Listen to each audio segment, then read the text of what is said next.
येते आणि कौशल्य हे उपजत नसतं, पण ते कौशल्य सरावाच्या, शिक्षणाच्या, प्रशिक्षणाच्या माध्यमातून व्यक्तीमध्ये अंगीकृत करता येते.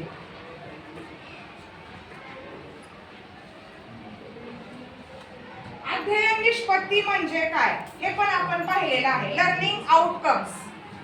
आता आपण जेव्हा अध्यापन वर्गामध्ये प्रत्यक्ष करतो तेव्हा आपण अध्ययन निष्पत्ती ठरवतो.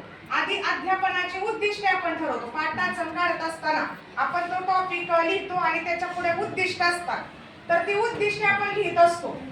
आणि अध्ययन निष्पत्ती त्याच्यातून कोणत्या होतात हे आपण त्या उद्दिष्टानुरूप अध्ययन निष्पत्ती झालेले आहेत का ते आपण कशाच्या माध्यमातून आपण शोधतो?